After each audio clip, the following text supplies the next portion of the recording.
Dustin, there was a lot to talk about with the fight, but I did want to ask you just about this moment. I mean, what does that mean to you to be not only am I at the top of the sport, but I'm also, at the top of the list of clean tests?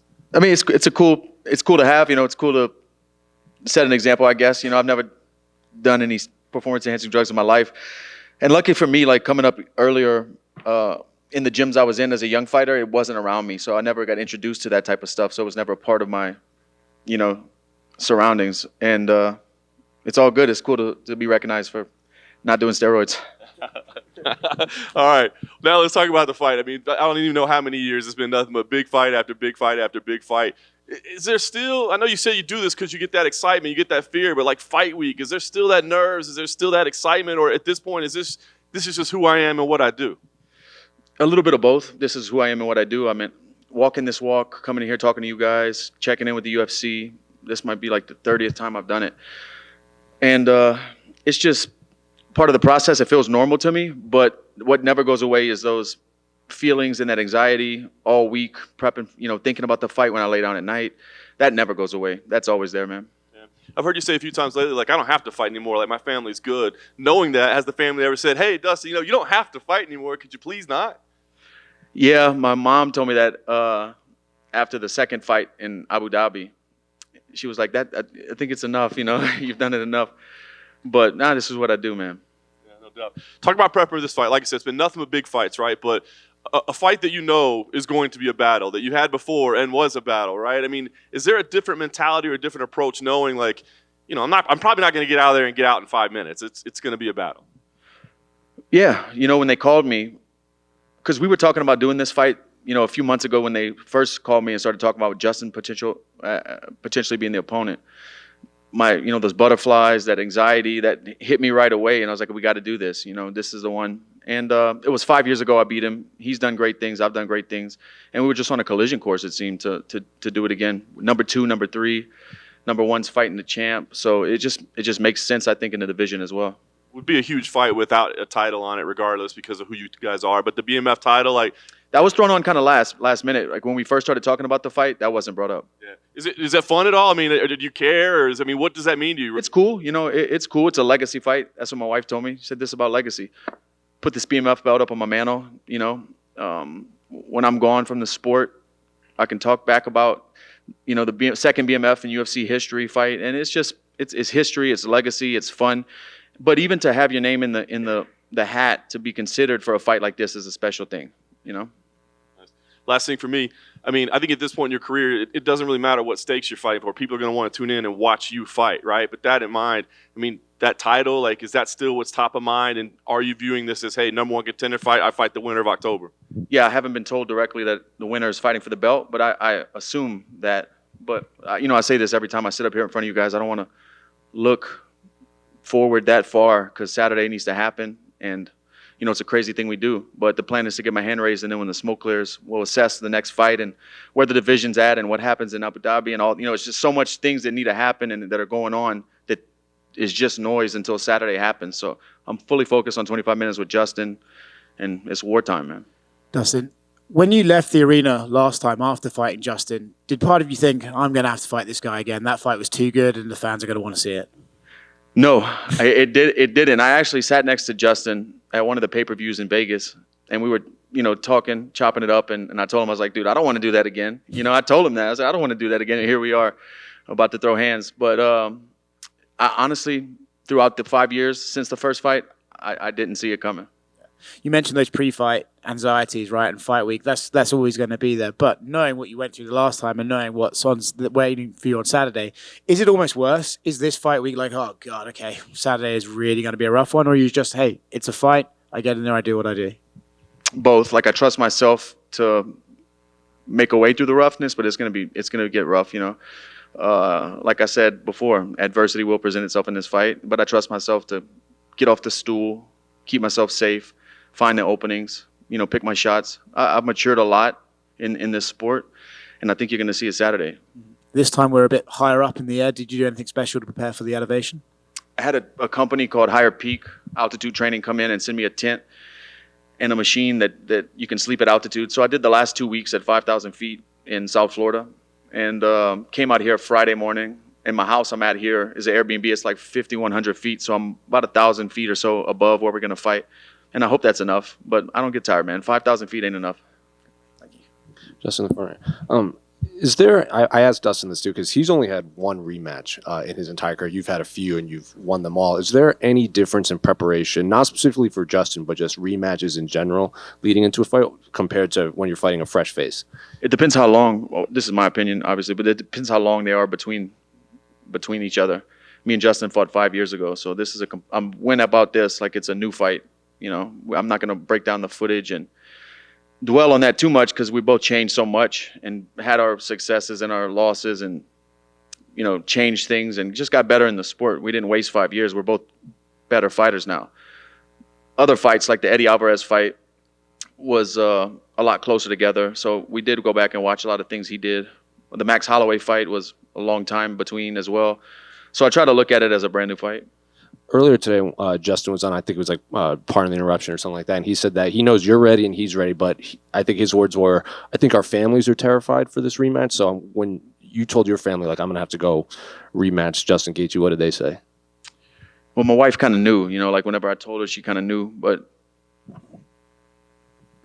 it's a unsaid agreement. It's an unwritten agreement. You know, she knows when I go into that zone and she knows what this is, and especially a fight like this. Everyone knows, not even family. People at home who follow the sport knows what this is, and I want to go there. I think that's where I do my best work. And the fact that like the fans and Justin, he doesn't like go out of his way to portray that, but he's kind of got that aura about him now as the chaos and the most violent and all that. But I really am that, and he knows that. So let's go there. We asked Justin this too because Jorge is probably going to wrap the belt around the winner, and he said to him that makes it a little more sweeter knowing that he's taking it away from ATT. Does it make it a little more sweeter knowing that you're going to be fighting to keep it at ATT? Yeah, you know, it's great to keep that title at American Top Team. We're going to put it next to the one George brought to the gym and keep the tradition alive. You know, Masvidal's a buddy of mine, and proud of that guy. The resurgence he had in his career, you know, from backyards to being a superstar, one of the biggest names in the sport, you know, he showed the rest of us that if you just stay the path, keep hustling, keep grinding, good things will happen. Dustin, right here. When Justin was in here earlier, he said he thinks his best chance of winning this fight is to be more technical than the last one and more technical than you. We know how good your boxing is and how much you embrace the technique. Is that a mistake from him on that mindset? Do you think he needs to turn this into more of a brawl to give himself a chance to win? Yeah, I do. You know, if he wants to technically kickbox with me and grapple with me, I think his best chances are to catch me being crazy and landing a shot. If he tries to take his time and be methodical, I'm going to show you levels for sure. Who do you think wins the fight between Islam and Charles when they rematch later this year? Man, I know I'm 100% sure that Charles didn't show his true potential in that fight. You know, I know from experience that the guy is good. I thought he really underperformed, and we've seen him do that in the past. And everyone, including myself, thought he was past that, and he kind of broke through that, not to say quitting, but broke through those times he stumbles in there and he really found his groove. But in that fight, he kind of looked like the old Charles. It looked like he didn't want to be in there. If he has his mental together, I think he'll give Islam as big of a test as anybody ever has.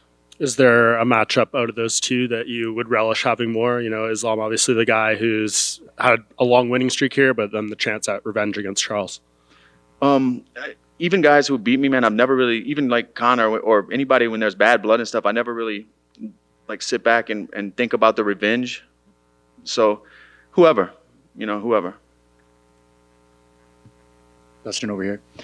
You are one of the longest tenured title contenders still in the picture. And I'm just curious, what's kind of been the secret to your longevity in your eyes after all these years? Remaining a student, like, not just showing up to do martial arts when a fight camp gets announced or when a fight gets announced, being in the gym back home with young fighters, helping them fight, get ready for fights on the local scene, being part of jiu-jitsu tournaments, doing jiu-jitsu, just being in gyms, being a student of martial arts. And even when I'm not in the gym, I'm watching fights, breaking stuff down. I just love combat sports, and maybe that's part of it. you got the chance to be a desk analyst for UFC 287. What was that like? Was there anything that kind of surprised you about being, behind the desk rather than in front of the people? It was a different experience for sure. Like, I was nervous on the way there. I was like, I don't want to blow this. This is live TV. There are no redos or edits. But when I showed up to the arena and then it's all the same people I've been dealing with my whole career in the UFC, behind the scenes, I felt right at home. Yeah. When it comes to these fights, you've talked a lot about leading up to this fight, putting on the war hat and really getting into these barn burner type fights. Did you always love those, or did you have to kind of gain that attribute after years and years of just insane fights over the course of your career? I mean, like, when I first started fighting, definitely didn't look forward to being in wars. I didn't think about it, but I just embraced it over the years. So many crazy fights, and find out when you're in that kind of war, the other person's going through it too, and I just feel like I can suffer more than these guys. Hey, Dustin. There's this crazy stat, and I was just wondering if you had seen it. Both you and Justin, since your last fight, have a 6-2 record, 4 finishes, two decisions, a win over Chandler. Only losses are to Khabib and Charles. Like, when you hear that, like, is it just kind of like destiny that this fight was supposed to happen? Yeah, that's what I said. It's a collision course. When looking back at the stats, I think we even have the same amount of letters in our name. It's crazy. It's the battle of the Austins, man. And finally, your old pal Nate Diaz fights next weekend against Jake Paul. How do you think he does? Man, dude, Nate does have good boxing, but it's unorthodox and it works well for MMA, small gloves, pity pat punches, and that range. But with boxing gloves, things are different. Timing's different. Range is a little bit different. And Jake is a big, athletic young kid.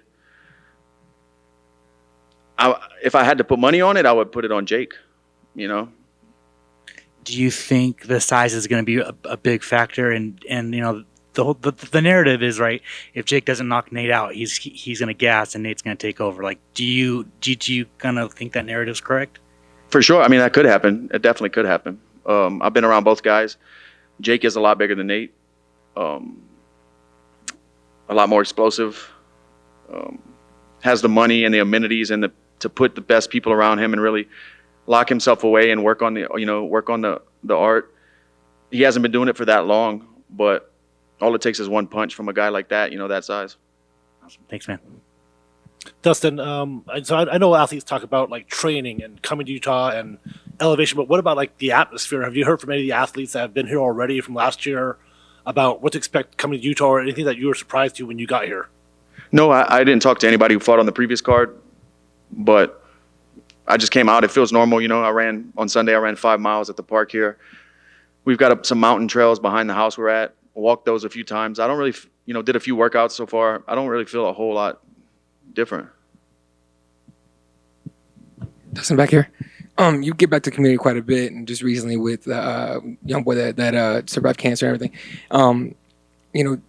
What does it mean to have an impact? His name's Alden. Alden, thank you. Yeah. What does it mean for you to have an impact on kids like that and be able to continue to put out positive energy like that? It's important for me, man. Just realizing the platform I have, that people are listening, and for this particular one, he was a fan, so that was real cool. I had sent him a video like a year and a half, 2 years ago when he first went in for chemo, and then it came back around. Make-A-Wish granted his wish, and he came out to the gym. So that's really cool, and I'm just thankful that I'm in a spot where I can do that, and I recognize I'm in a spot that I can do that because we're all fighting for something, and why not? Sometimes what I go out there and fight for is more than silver. It's worth more than silver and gold. It's about emotions. It's about drive. It's about a lot of things other than just a fist fight. Something you looking to continue to do once you're done? Yeah, for sure. My foundation isn't going anywhere. We're going to continue to set goals, accomplish those goals. And as soon as I get out of the cage, fly back to Louisiana Wednesday, I'll be handing out backpacks and school supplies and food to families in need in Lafayette, Louisiana. So it doesn't stop. The good fight doesn't stop. Dustin, just to go back to Nate, I know you wanted to fight him for a long time, and he's saying that this is pretty much like a one and done for him outside the UFC. He wants to be back. Would you still be interested in doing that, or have you moved past it? Dude, like I always say, I don't look too far ahead and book myself in fights that aren't even realistic or a possibility until other things happen. But if he comes back, I'll beat him up. And we know your record in the rematch is everything. What's the record in the ping pong this week? Man, I've been getting whipped. My buddy's down a few $1,000. He's gonna have to take a loan out when he gets home. Get the L's out of the way now. Yeah. And you can get it too if you come up to the house. one final one for me. Brent Allen's been asking the UFC for a UFC Fight Night Louisiana. He says you're the only other fighter that could headline ahead of him. Do you want to fight in Louisiana before you're done? I fought whenever last time UFC went to New Orleans. I fought at the Smoothie King Center. I'd love to fight there. I fought in the Superdome when I was an amateur fighter back in like 2008, maybe 2007. Everybody knows who Rich Clementi is, right? Oh yeah. He used to have a promotion, and they did a big car show in the Superdome, and he partnered his promotion up with the car show, and we set up a cage in the middle of the Superdome and all the cars, and I fought there, and that was real cool. But anytime fighting on home turf in Louisiana, I'm in. I'd love to go back to New Orleans. Just want to ask you one quick follow-up. Like, you're one of the biggest stars in the sport right now. You're fighting on the biggest stages, right? But I wonder, it just struck me, like, kid from Lafayette, Fightville, to sleeping in an altitude tent that some tech company is sending to you. Are there like small moments like that where you just step back and go like, man, I never saw any of this happening? Yeah, when I do look back, like on how since the beginning here, borrowing my mom's car to go to the gym and get beat up, waiting for my wife to get off of work so I can use her car, riding a bicycle to the gym. Man, that's what hard work does, though. It pays off. What was it like fighting in the Superdome? It was awesome, man. It was awesome. It wasn't like a crazy big crowd because it was just a car show. Most people were on the floor, but it was cool because we got to warm up in like the football locker rooms, and it's such a big place to get from the locker room to the cage. We had to jump on a golf cart. What was that walk like to the cage? Because I was just telling you, we took a golf cart. It was so far.